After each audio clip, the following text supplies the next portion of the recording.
ღია წერილი მოქალაქეთა ფილიპე მახარაძეს და სერგო ორჯონიკიძეს, ძველი სემინარიელისაგან პირველს და უფროსი მასწავლებლისაგან მეორეს. მოქალაქენო მამულიშვილმო, დიდი ხანი ვაპირებ ამ წერილის მოწერას და აი ახლა კი გწერთ. ოჯახკაცი, როდესაც ხედავს, რომ მისი დარბაზის დედა თავზე იზნიქება და დროზეთ ბოძს არ მიაშველებს, უეჭველად დააწვება დარბაზი და ყველას დაიტანს. ეპისკოპოსი სტეფანე ბოდბელი, 1927 წლის 29 დეკემბერი, ქალაქი ტფილისი. ეს ისტორია დაახლოებით 70 წლით ადრე, ძველ საამილახვროში, მაშინდელი გორის მაზრის სოფელ ქვემო ჭალაში დაიწყო. 1858 წლის იანვრის პირველ დღეს ჯვარპატიოსნის ეკლესიაში მღვდელი გრიგოლ კარბელაშვილი წირავდა. შიშით ღვთისათა, სიყვარულითა და სარწმუნოებით მოვედით. ისიც იყო ეს სიტყვები წარმოთქვა, რომ ვაჟის დაბადება ახარეს. ბიჭს ვასილი დაარქვეს. მასთან ერთად კარბელაშვილების ოჯახში კიდევ 4 ვაჟი და 1 ქალიშვილი იზრდებოდა. ფილიმონი, სიდონია, ანდრია, პოლიევქტოსი და პეტრე. მამა გრიგოლმა და მისმა მეუღლემ ანამ შვილებს ერაკითხვასთან ერთად წირვის წესი, 8 ხმათა მიხედვით და უძველესი ქართული სიმღერა. გალუბა ასწავლეს, რომელიც კარბელაშვილების გვარს წინაპრებიდან მოსდგამდა. ძმები კარბელაშვილების პაპა, პეტრე კარბელაშვილი იყო ხმალაძე. დედულეთი სოფელ კარბში, გორის რაიონში არის ესეთი სოფელი, იქ ჰქონდა დედულეთი, გაიზარდა და შემდგომ რომ დაბრუნდა მშობლიურ სოფელში, ეძახდნენ კარბელას, პეტრე კარბელას და ესე შერჩა, გალობელი იყო ცნობილი, ძალზედ ცნობილი და ეპისკოპოსების მთავარი მგალობელი, სრუმგალობელს ეძახით ჩვენ ესეთი ტერმინი არსებობს.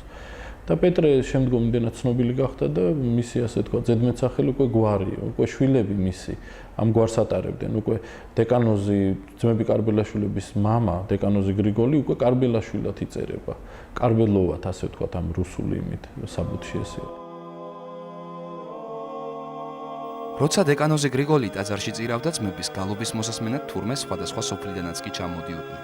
საოჯახო განათლების მიღების შემდეგ ძმებმა კარბელაშვილებმა სასულიერო სასწავლებელში გააგრძელეს სწავლა. შემდეგ კი 5 მათგანი ღვთულად ეკურთხა. ეს არის ცარიზმის მმართველობის ეპოქა, როდესაც ყოველი ქართული დათრგუნული არის და მათი აღზრდა განათლება, მათი ოჯახური ტრადიციები მაბიძგებელი იყო იმისა, რომ 5 ძმა მაირჩია სასულიერო მოღვაწეობის გზა, მაგრამ ეს ანიშნავდა იმას, რომ შემოფარგლულიყვნენ ისინი მხოლოდ სასულიერო მოღვაწეობით და ეს ვიწრო ჩარჩოებში მოქცეულიყო მათი შემოქმედებითი საქმიანობა და მე თამამად შემიძლია და გადაუჭარბებად ვთქვა, რომ ისინი საკმაოდ მაღალი რანგის იმ ეპოქის საზოგადო მოღვაწეების რიგებში უნდა განვიხილოთ. ოჯახის უფროს ვაჟ ფილიმონ კარბელაშვილს მღვდლად კურთხევის შემდეგ შინ სკოლა გაუხსნია და გლეხის ბავშვებს წერა-კითხვას, ლოცვებს და სამშობლოს ისტორიას ასწავლიდა. ერთხელ ნიკო მესხიშვილს იგი ილია ჭავჭავაძისთვის გაუცნია და ამ გაცნობის შემდეგ ილიამ ცნობილი ნაწარმოები გლახის ნაამბობი დაწერა. გლახის ნაამბობში გამოყვანილია მოდელი, რომელიც ყველას უყვარდა. მოდელი, რომელმაც ტანსაცმელი გაიხადა და მთელი თბილისელების წინაშე ტყვარში ჩავიდა და იხრჩობოდა კაცი და ამოიყვანა. მოდელი ეს შეყვარებული და ილია ჭავჭავაძემ ესე იგი ამ იმაში მოდელის პროტოტიპად აირჩია ფილიმონ კარბელაშვილი. ფილიმონი ადრეულ ასაკში გარდაიცვალა, თუმცა მან ძმების მომავალზე განსაკუთრებული გავლენა იქონია. იმ დროს პოლიევქტოს და ვასილ კარბელაშვილები სასულიერო აკადემიაში სწავლობდნენ და სწავლასთან ერთად ქართლ-კახური სიმღერებისა და საგალობლების ჩაწერა გავრცელებაზე ზრუნავდნენ.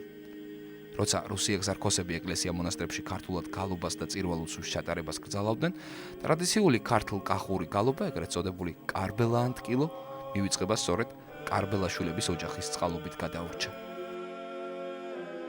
მიწები იყო დაპყრობილი ჩათვალეთ, ენა არ არსებობდა, გვარი არ არსებობდა, სასულიერო პირებს მაშინაც კი ებრძოდნენ და ყველასთვის საკვირველი იყო, რომ როგორ შეძლეს ამ ძმებმა ამ მთლიანად ქართული საგალობლების შენარჩუნება. არა მარტო ეს ისტორიის, ფილოსოფიის, ყველა მიმართულებით მეცნიერებაშიც კი ნამუშევრები აქვთ ძმებს და თავარი რა თავდადება იყო. თავგანწირვა იყო ქვეყნისთვის და ეს 24-ში დაამტკიცეს კიდევაც.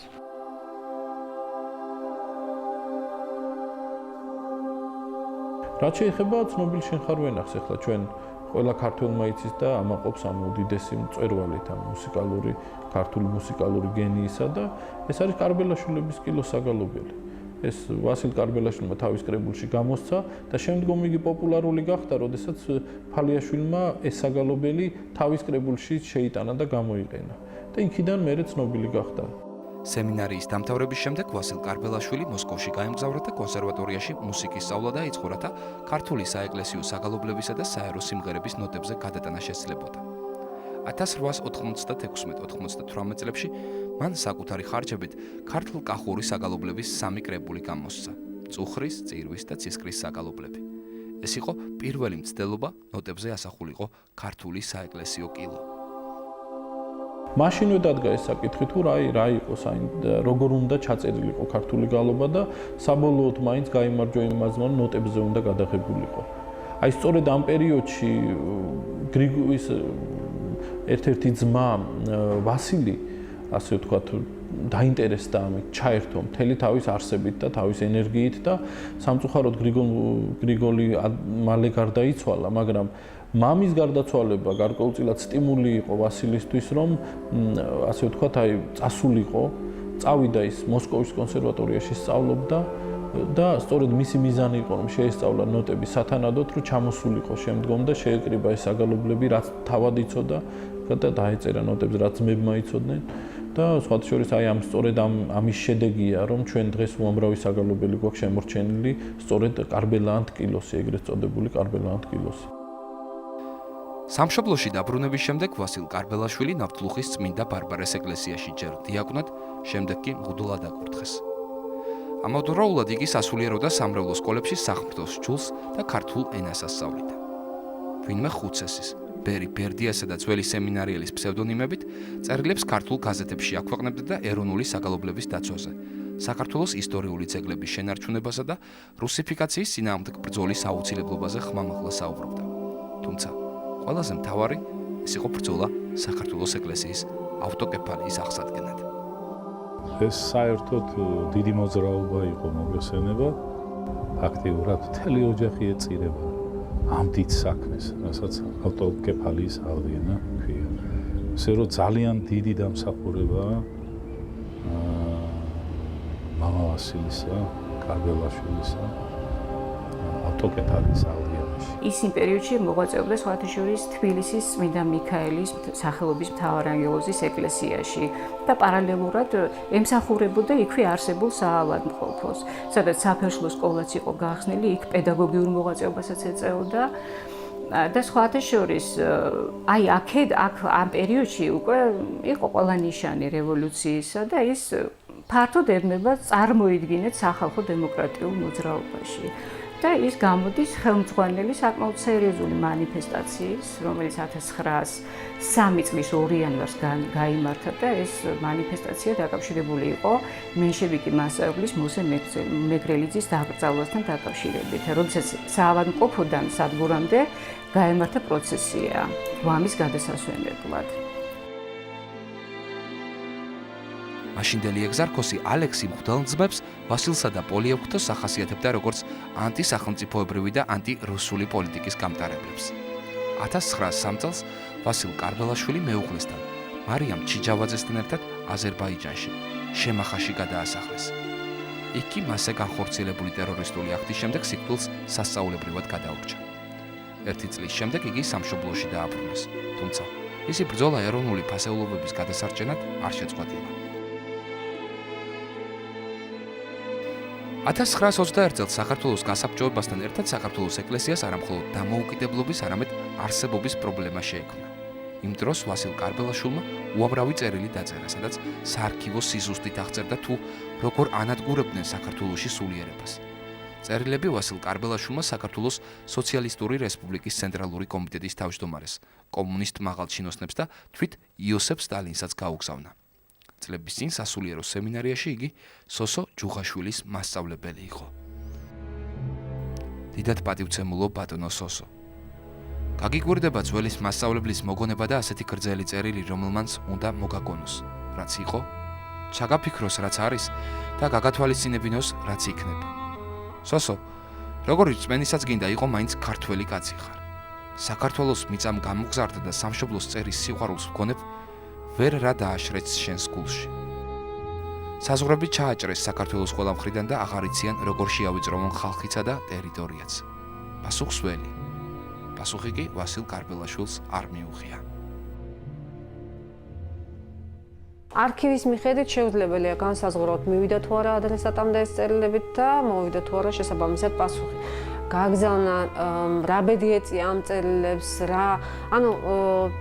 ფაქტია რომ რეალურად მას პირდაპირ პასუხი არ მიუღია, იყო თუ არა ზეწოლა ამ წერილებთან დაკავშირებით, ასე სამწუხაროდ ეს არქივის მიხედვით არ ჩანს. ჩვენ გვაქვს მხოლოდ შავი მასალა, რომელიც ფასდაუდებელია ამ პერიოდის ისტორიის შესწავლისათვის. წერილი სტალინს ვასილ კარბელაშვილმა 1923 წელს გაუგზავნა.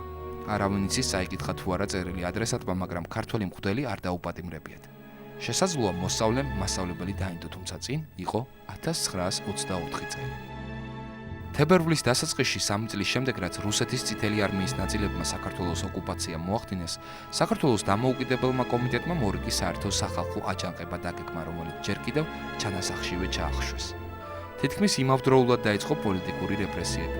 ბოლშევიკური ხელისუფლების სადამსჯელო რაზმები იჭერდნენ და ხვრედნენ ყველას, ვინც აჯანყებულებისათვის დახმარების გაწევაში იყო ეჭვმიტანილი.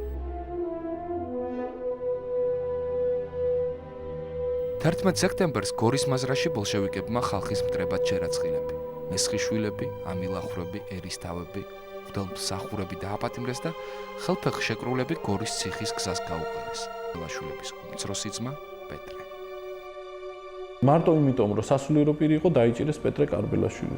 ეხლა უმცროსი ძმა იყო და როდესაც შემდგომ მოვიდა სოფელ ჭალაში ეს ცნობა, რომ პეტრე დაუჭერიათ და მიყავთ გორში დაკითხვაზე, უფროს ძმამ ეს რო გაიგო, მაშინვე მივიდა თვითონ და დაედევნა ამ ჯგუფს, ამ ადამიანების და გზაში როგორც გადმოცემა არის, როგორ კრიბებდნენ იცით ხალხს, აი სოფლის მასწავლებელი, თქვა ინტელიგენცია, ძირითადად ეს ფენა იყო რა, სასულიერო პირები ინტელიგენცია და აი ვინც არ პირადი მტერიც კი დაიჭირა ამ ადამიანმა, ჩვენ ახლა ვიცით ეს ამბავი მოგვიყვენ. რა პირადი ვიღაცასთან ჩხუბი მოსვლია და ის დაამატა აი ამ ხალხს, რომ ვითომ ესენი იყვნენ აი ამ აჯანყების ხარდამჭერი თუ მოთავენი თუ მონაწილეები. და ესე თითქოს მიყავდათ გორში რომ დაეკითხათ, მაგრამ თავიდანვე განზრახული იყო რომ ესენი დაეხვრიდათ და დაესაჯათ ესე სრულიად ყოველგვარი გასამართლების გარეშე. როცა უმცროსი ძმის დაპატიმრების შესახებ ანდრია კარბელაშვილმა შეიტყო, სასიკვდილოდ განწირულებს უკან დაედევნა. მივიდა იქ უფროსთან. ვინ არის აქ უფროსიო? ამ ბოლშევიკების ჯარისკაცების უფროსი. უთხრეს აი ეს კაცია. უკაცრავათო, მითხარითო ეს პატიოსანი ხალხი სად მიყავთ? ეს ხალხი მიყავთ გორშიო. გორში რა უნდათ? თავის სახლებში ხო იყვნენ. გორში უნდა გავასამართლოთ, დამნაშავეები არიან. დამნაშავეებიო. ესენი არაფერში დამნაშავეები არ იქნებიან. ისევე როგორც მე არა ვარ დამნაშავე. და თუ მაინც და მაინცო თქვენ რომ ამათ მაინც გორში წაიყვანთო, მე უკან გამოგედევნებითო. უკან ამოყვებით თქვენ რასვსო. რამდენი წლის აბძანდებიო და სინა 71 წელს. გორში ფეხი თქვენ ჩამოხვალთო, წამოხვალთო, სადამდე წამოვლო და იქამდე ვივლიო. ამ ლაპარაკს შეესწრო სტეფანე. ჩემი პაპის ძმა სტეფანე. აი ეს სტეფანე შეესწრო. და წავიდა ეს რაზმი, გადავიდა მდინარე ლეხურა ეხლა იქ ქვემოჭალაში ეს ლეხურა. ის კი არა, ისინი მაინც იმაზე ხიდზე გადავიდნენ, ის ჯარისკაცები და ესენი და ამათ არ დაუთმეს ხიდი და წყალში გატოფეს და გაყვნენ უკან ესმები. ავიდნენ ზევით, ავიდნენ მაღლა და იქ ჩვენი მამული იყო, სწორედ მაღლობზე ავიდნენ და ჩემმა პაპამ თურმე უკანასკნელად გადახედა თავის მამულს ესე და მე სოფელს გადმოხედა მაღლობზე აესულები არიან და ცხვილოს ციხეზე შეხედა ცხვილოს ციხე ასევით ულამაზესი ციხე შეხედა სადაც ფილიმონი უფროსი ძმა იმათ სიმღერებს ასწავლიდა პატარებს თურმე გაიხსენა ეს წრემლები მოერია და გაყვა და წავიდნენ და წავიდნენ. დაპატიმრებულები გორამდე არ ჩაუყვანიათ. გზად ტირიფონის ველზე. ჯერ ბარბაროსულად აწამეს, შემდეგ კი დახვრიტეს და მათი სხეულები იქვე გათხრილ ორმოში ჩაყარეს. მახლობელ სოფლებში მცხოვრებ დიდხანს ახსოვდათ სასიკვდილოდ განწირულთა შეძახილები. საერთო სასაფლაოდან კი დახვრეტილთა და ცოცხლად დამარხულთა სამოსის ნაგლეჯები მოჩანდა. მათ შორის იყვნენ ძმები პეტრე და ანდრია კარბელაშვილები. გავიდა პერიოდი ცოტა ხანში და ამბავი მოიტანეს ქვემო ჭალაში. მინდვრებიდან რო დაბრუნდნენ, რომ ყველა ისინიო ვინც აქედან წაიყვანეს, სულ ყველაო დახვრიტესო ტელეფონის ველზეო. გორის გზაზე ეს გადავიდნენ, ისე დახვრიტესო. და კარბელაშვილებიო, კარბელაშვილებიც დახვრიტესო. და ჩვენ ნახეთო, შორიდან დავინახეთო, რომ როცაო ამ ჯარისკაცემო ტყვიები, ლულაშიო ტყვიები მისეს და გადაკეტეს რომ დაეხვიდოთო. ხელი მოკიდა ერთმანეთსო, ანდრიამ და პეტრემო და უთხრეს ჩვენ დაგხოცეთო, ამათ ხელს ნუახლეხო.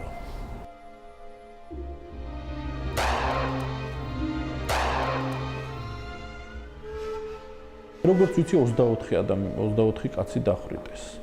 რაღაც მანიაკალური აჩემება ქონდა, ვინც იყო ამ ასე ვთქვათ ამ ბანდის ლიდერი, იმიტომ რომ სხვა არაფერი შემიძლია უწოდო, რომ რატომღაც 24 კაცი აინტერესებდა და გზაში შემთხვევითი ხალხიც კი დაუმატა, რომ 24 გამხდარიდნენ. და ტელეფონას ველზე, როდესაც მიყავდათ ისე გადიოდა ადრე ძველი გზა.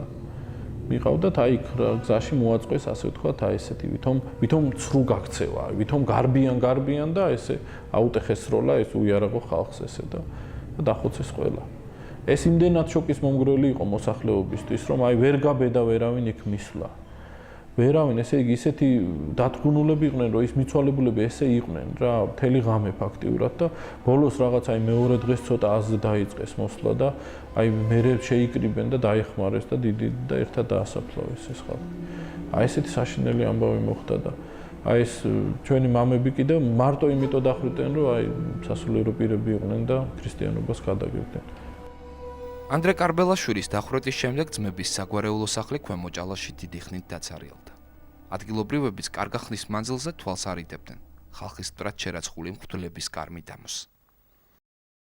მთლიანად გვარი თითქმის განადგურდა და ყვებიან სოფლებში ესეც გადმოცემით ვიცით, რომ 24-ში როდესაც დახვრიტეს უკვე ორი ძმა, იმის შემდეგ აქ იყო ბარბაროსები შემოცვიდნენ და მთლიანად სახლი იყო განადგურებული.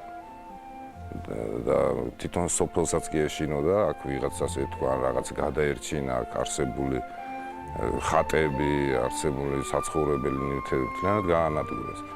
ეს ვიცით გადმოცემით დაგვრჩა ეს რაც არის და ისტორიკოსებმა და ექსპერტებმა თქვეს, რომ სპეციალისტებმა, რომ ალბათ შიგნით ჰქონდათ მათ თავისი ეკლესია სავით მოწყობილი, რაღაც სადაც ლოცულობდნენ.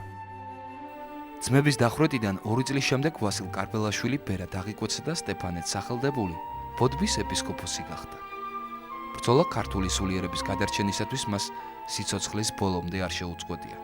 ისევე როგორც მის ძმას, ცნობილ მეცნიერს პოლიევქტოს კარბელაშვილს. თუმცა რეპრესიებს ვერც 5-დან ცოცხლად გადარჩენილი 2 ძმის ოჯახი ასწდა. 1927 წელს სტეფანე კარბელაშვილის გარდაცვალებიდან 1 წლის თავზე მისი 2 შვილი, შალვა და ელიზბარი, პოლიევქტოსის ვაჟ დავითთან ერთად საბჭოთა ხელისუფლებამ დააპატიმრა და დახვრიტა. 1 წლის თავზე კარბელაშვილების უკანასკნელი ძმა, პოლიევქტოსის გარდაიცვალა. ხშირად საუბრობენ, თუ ვინ უნდა შეირაცხოს წმიდანად, ამ შეკითხვას ხშირად უსვავენ მგლებს, აეროპირებს, ვინც იცის და ვისაც ხელეწიფება პასუხის გაცემა.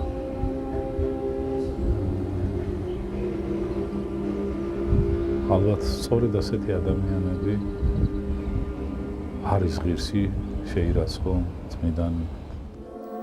მე გკითხავთ თქვენ, სად არის საქართველო? საქართველოში საქართველო აღარ არის. ახლა რაც არის, ისიც გათემებით უნდა მოსპონდა რაღა დარჩა საქართველოს.